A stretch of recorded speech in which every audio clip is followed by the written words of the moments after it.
జిల్లా ఇచ్చోడ మండలంలో చిన్న తరహా ఫైనాన్స్ కంపెనీలు పెద్ద మోసాలకు పాల్పడుతున్నాయి. చిన్న చితక పనులు చేసుకుంటూ కొద్ది మొత్తాలు కూడబెట్టుకునే మహిళలనే టార్గెట్ గా చేసుకుని వాళ్లకు తెలియకుండా వాళ్ల ఖాతాలో డబ్బులు మాయం చేస్తున్నారు.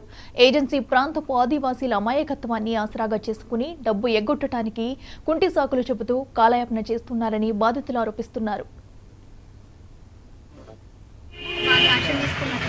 సార్ వాళ్ళు ఎంక్వైరీకి వచ్చారు, మా విలేజ్కి కూడా వచ్చారు, అడిగిండ్రు. మళ్ళీ మా ఒరిజినల్ కార్డ్స్ మళ్ళీ ఇచ్చారు, కానీ అందులో ఉన్న అమౌంట్ మాత్రం వాళ్ళే తీసేసుకొని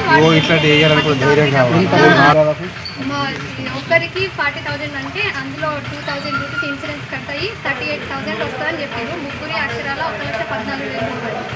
అయితే మళ్ళీ మాకు అగ్రిమెంట్ కూడా రాసిచ్చిండు బ్యాంక్ మేనేజర్ రగిస్తారు. అగ్రిమెంట్ ఏమని అంటే జూలై 26th డే రోజు మీకు అమౌంట్ మొత్తం ఇచ్చేస్తామని చెప్పేసి అగ్రిమెంట్ రాసిచ్చాడు. అయితే నిన్న 26th డే మేము ఆఫీస్కి వచ్చి అడిగితే మళ్ళీ ఒక మైదా పద్ధతిలోనే వెళ్తున్నాడు. మరి ఈ రోజు కూడా ఆఫీస్కి వచ్చినా ఇంతవరకు తన ఆచూకీ లేదు. మాకు ఇప్పటి వరకు ఇలాంటి ముగ్గురం బాధితులు ఉన్నాం,